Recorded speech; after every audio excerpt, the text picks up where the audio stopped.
Am I the a-hole for getting my colleague in trouble for calling me his work wife? Some time ago, I, 29 female, was assigned by my European-based employer to work on a project at our US location. Part of my assignment was training a new hire within my special area of expertise. This new guy is about 10 years older than me and hired for a management position. However, he is in no way my superior, as I take on more of a consulting role with the local team. I noticed straight away that he is very outgoing and sociable, joking around a lot with his colleagues. Quite different from the man I am used to, as I come from a northeastern European country where the male stereotype can only be described as silent. He immediately took an interest in me and started jokingly flirting and complimenting my looks. This made me uncomfortable since we are both married, and I felt it was very inappropriate. It also made me feel as if he did not respect me professionally, when comments like, "You look so cute when you're serious," would interrupt my training sessions with him. The assignment itself was a big deal to me, and I wanted nothing more than to exceed expectations, which is why I was reluctant to bring this up and create drama. I tried ignoring his behavior, but the last straw for me was when he started calling me his work wife openly in the office. I understand that this term is used in a joking manner in US office culture, but we absolutely do not have anything similar in my home country. And if word were to get around back home about this, I would have to explain to my husband why some random man decided to call me his wife. To avoid this, I decided I needed to put an end to the casual flirting and jokes from this man. I sat him down one-on-one and told him in short that he had to stop calling me his work wife. He seemed to understand, but I may have been too nice or vague in my approach toward him because he acted no differently in the following days. This made me frustrated, as I felt I now had to either go to my and his boss and risk this reflecting badly on my assignment or risk conflict in my marriage. I ultimately decided that my marriage was more important than my job and told my boss about my issue. Luckily, my boss took me seriously and told me that he would handle it and to stop worrying about it. I am not sure what went down after this, but the flirting and the compliments from my colleague abruptly stopped. I was relieved, but I also felt that my colleague acted very cold toward me after this happened. I still successfully finished my training sessions with him and the assignment and relocated back home. Now, in retrospect, I am wondering if I overreacted due to the cultural differences between the US and my home country. Maybe what my colleague was doing was just normal social interaction, and I acted like a complete a-hole by getting him into trouble with our boss for mere joking. Now for the top comments. Not the a-hole. He was acting unprofessional as hell. Not just unprofessional, I think this qualifies as sexual harassment. OP, of course he was going to act cold. That's a big part of how these a-holes get away with their crap for so long. You behaved nothing but professionally, and here you are wondering if you went too far by asking to be treated like a professional. You did not. And you've made it easier for the next person he tries this with to tell him to get lost. Yeah, once she told him that his flirting jokes were making her uncomfortable and were unwelcome, then he kept doing it. That removes any ambiguity about sexual harassment. Not the a-hole. Terms like work wife are and can be uncomfortable. I am not European or American, but I would be uncomfortable with a man calling me his work wife, even if he and I were friendly. You did nothing wrong. In fact, you did what you could in the right way.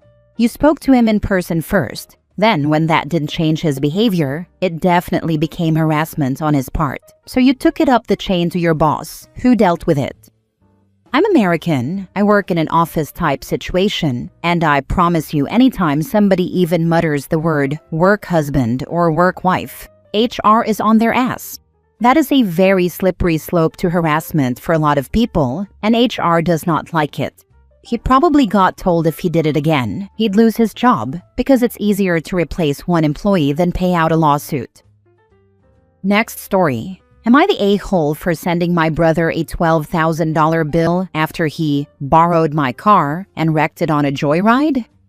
I, 28 female, have been saving for years to buy my dream car, a fully restored 1967 Mustang. I finally bought it 8 months ago, and it's basically my baby. I barely even drive it because I want to keep it pristine. Last weekend, my younger brother, 24 male, came to visit. He's always been the fun sibling, life of the party, always pulling stunts. I love him, but he's impulsive and doesn't think things through. I went to bed early Friday night because I had work the next morning. When I woke up, my car was gone. I called him, and he laughed and said, "Relax, I just took it for a spin." Well, turns out that spin involved racing some of his friends down a back road. He lost control, went into a ditch, and smashed the entire front end. The repair estimate came back at just over $12,000. Insurance won't cover it because he wasn't an authorized driver. I told him he had to pay for the repairs. He said he doesn't have that kind of money and that it was just a stupid mistake. My parents are begging me not to make him pay because he's struggling financially and family comes first. I didn't listen. I had a lawyer draft a formal repayment agreement, and now my brother is furious. He says I'm ruining his life over a car, and my family is calling me heartless. I told them that if he'd owned up immediately and offered anything toward fixing it, I might have let it slide. But the fact he stole it, wrecked it, and laughed about it? No. So now there's a huge rift in the family. My parents say I'm overreacting. My brother says he's cutting contact. And I'm sitting here wondering if maybe I really am being petty. Am I the a-hole? Not the a-hole. Your brother didn't just make a mistake. He stole your car, drove recklessly, destroyed it, and then laughed about it. The $12,000 bill is the direct consequence of his choices, not you being heartless.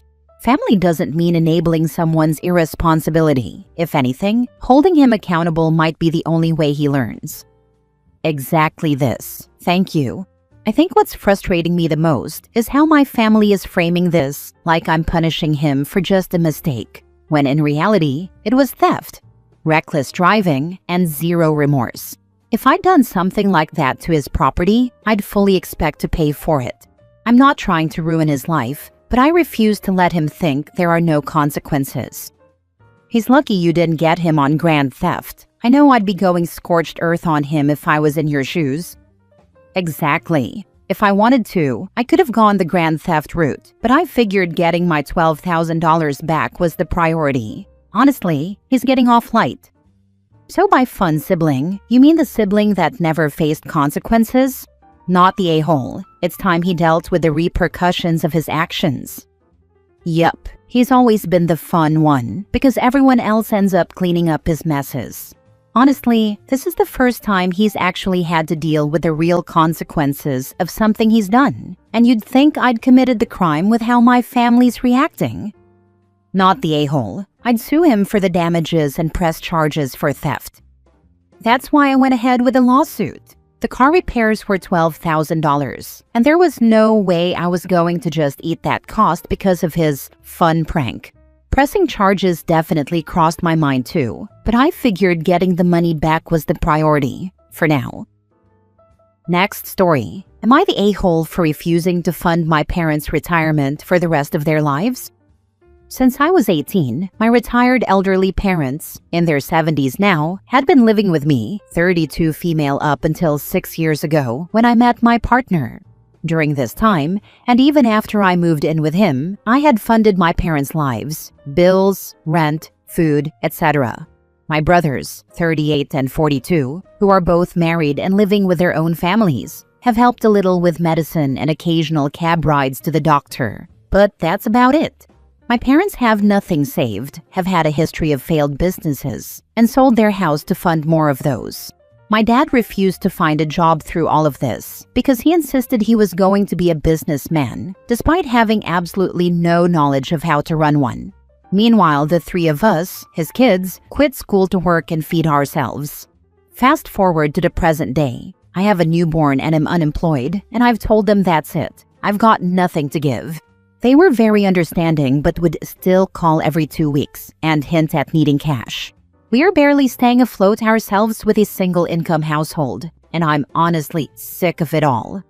A relative of theirs had taken them in and lent them money to help them get back on their feet, which they sank into another pyramid scheme they insisted was a tourism agency startup. They are convinced it will be a while before they make money from it, as they've been completely brainwashed into believing this. Now the relative is asking them to move out. I'm at a loss. I've finally let go of the guilt and come to the conclusion that their life decisions, refusing to save, refusing to sort out their retirement, refusing to look for work after selling their business decades ago, selling their house and squandering that money on more startups, instead of funding our schooling or buying another home when they were young, have brought them to this. They've been coasting on the generosity of friends and family to survive. I often get calls asking how I am and if I've found work yet, disguised as concern, that almost always conclude with an unsubtle hint at their financial woes. When I bring up all of the above and the cause of their problems, I get the whole, "What do you want us to do now? Roll over and die?"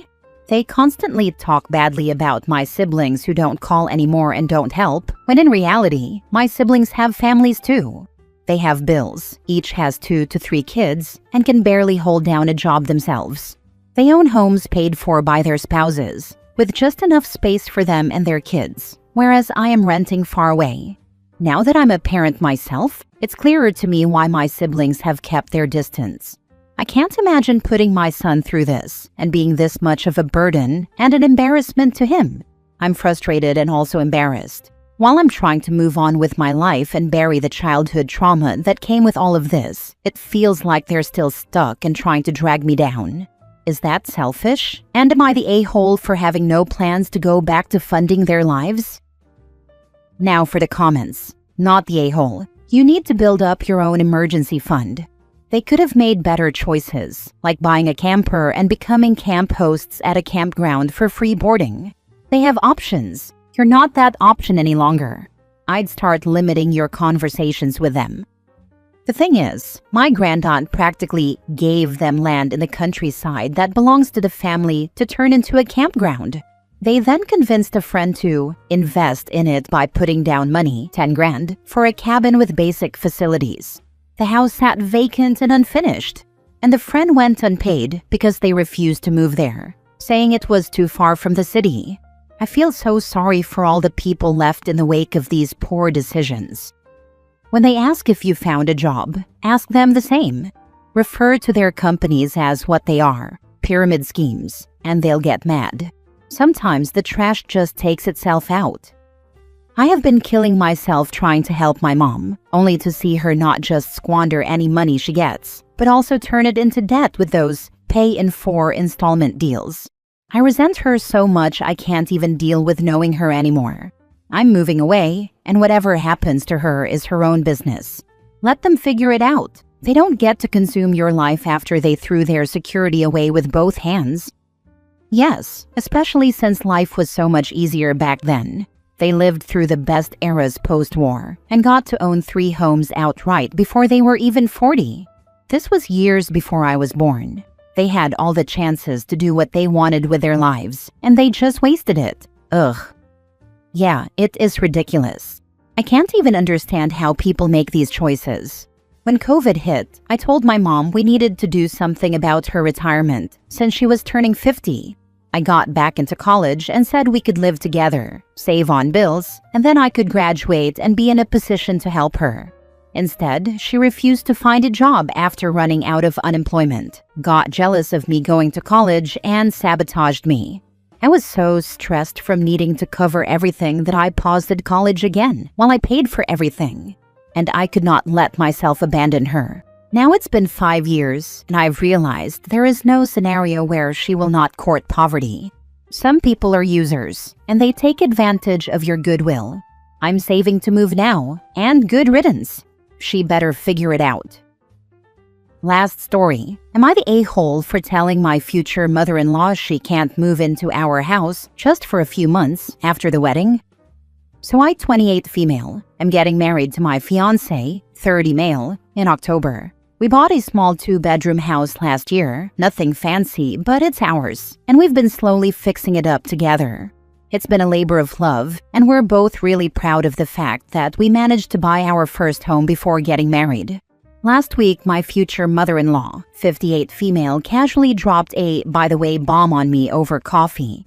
She said she plans on selling her condo right after the wedding and moving in with us, just for a few months while she figures things out. Her reasons? It'll save me money for my next place. It'll be nice for you to have help around the house. I'm family now, so it just makes sense. The problem is, this is not some spacious house with extra bedrooms and a finished basement. We have 2 rooms, ours and a small office or guest room that I use to work from home 3 days a week. That guest room isn't really extra space. It's my workspace. If she moved in, I'd have nowhere to work without sitting at the kitchen table with my laptop and noise-canceling headphones. It's not just the space issue. My future mother-in-law is the type who can't help but reorganize things that aren't hers. She's the kind of person who will rearrange my kitchen because it makes more sense her way and comment on how I fold towels or how often I vacuum. She also has opinions on everything. From what groceries I buy to how we decorate, she has unfiltered commentary. And when she says a few months, I know from experience that means until you make me leave. She once stayed with my fiancé for just a couple of weeks when he was in his old apartment, and it turned into nearly 6 months before he finally had to tell her she couldn't keep living there. When she brought it up, I told her, politely at first, that while we love her, we need to start our marriage as just the 2 of us. I explained that we need to settle into our own routine without extra people in the house, especially since we don't have the space to accommodate her comfortably. She did not take it well. She went straight to my fiancé afterward and said I'm already trying to keep her son away from her and that I'm ungrateful for family. Now my fiancé is caught in the middle. He admits it would be stressful to have her here long term, but he also hates the idea of starting a fight with her before the wedding. Meanwhile, she's acting like it's already decided. She's even told some relatives that she'll be moving in with us after the honeymoon, as if my input doesn't matter. So, am I the a-hole for putting my foot down before this even happens? That witch is gonna check in and never check out. Nip that in the bud right now. That's what I'm scared of. She's gonna turn our guest room into her permanent residence, and suddenly my house becomes her house. Not happening. Yeah, I wouldn't be getting married until the fiancé sorts out his mother. Good luck, sis, and congratulations, I guess. Right, I love him, but if he can't set boundaries with her now, I can only imagine what the rest of our marriage would look like. Boundaries aren't optional here. Exactly. Tell him straight up that this is a deal breaker. He either tells his mother no, clearly and firmly, or there will be no wedding.